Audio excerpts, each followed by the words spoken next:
get out of this economic mess, and if we really want high performance on those definitional tasks of the 21st century, the solution is not to do more of the wrong things, to entice people with a sweeter carrot or threaten them with a sharper stick. We need a whole new approach. And the good news about all this is that the scientists who've been studying motivation have given us this new approach. It's an approach built much more around intrinsic motivation, around the desire to do things because they matter, because we like it, because they're interesting, because they're part of something important. And to my mind, that new operating system for our businesses revolves around three elements: autonomy, mastery, and purpose. Autonomy, the urge to direct our own lives. Mastery, the desire to get better and better at something that matters. And purpose, the yearning to do what we do in the service of something larger than ourselves. These are the building blocks of an entirely new operating system for our businesses. I want to talk today only about autonomy. In the 20th century, we came up with this idea of management. Management did not emanate from nature. Management isn't it's not a tree, it's a television set, okay? Somebody invented it, and it doesn't mean it's gonna work forever. Management is great. Traditional notions of management are great if you want compliance. But if you want engagement, self-direction works better. Let me give you some examples of some kind of radical notions of self-direction. What this means, you don't see a lot of it, but you see the first stirrings of something really interesting going on. Because what it means is, it means paying people adequately and fairly, absolutely. Getting the issue of money off the table, and then giving people lots of autonomy. Let me give you some examples. How many of you have heard of the company Atlassian? It looks like less than half.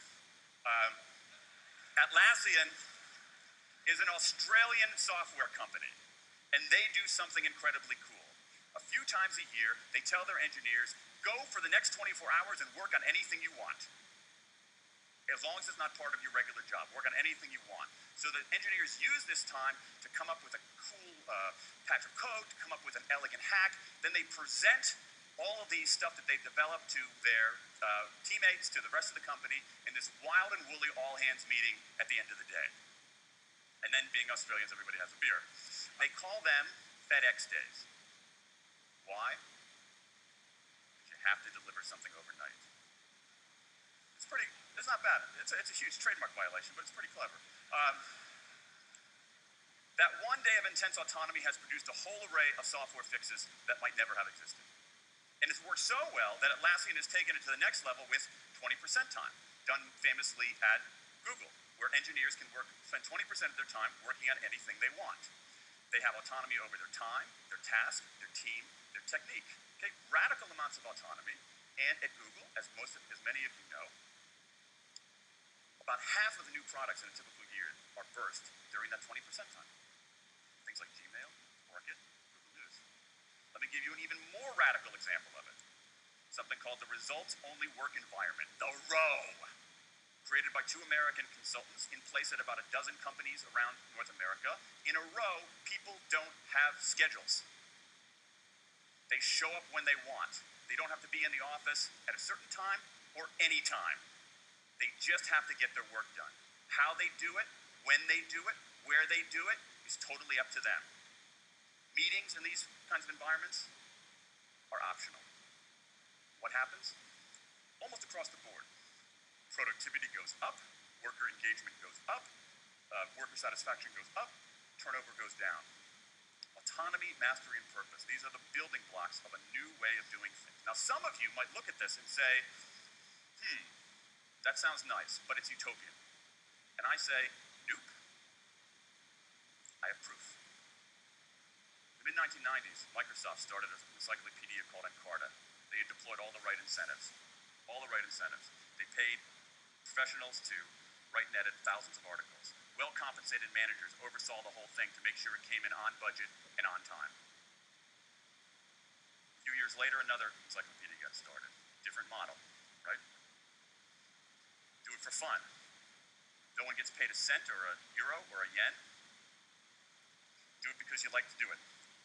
Now, if you had, just 10 years ago, if you had gone to an economist anywhere and said, hey, I got these two different models for creating an encyclopedia.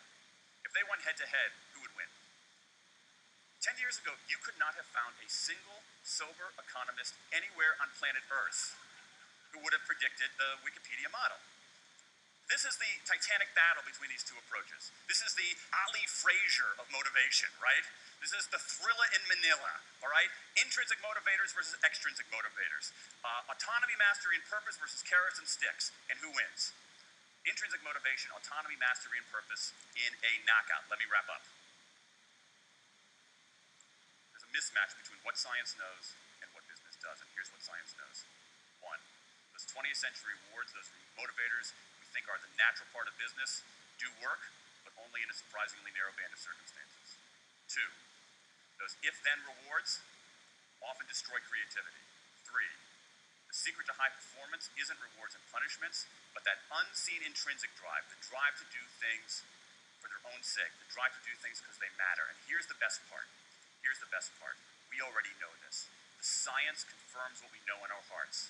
So, if we repair this mismatch between what science knows and what business does, if we bring our motivation, notions of motivation into the 21st century, if we get past this lazy, dangerous ideology of carrots and sticks, we can strengthen our businesses, we can solve a lot of those candle problems,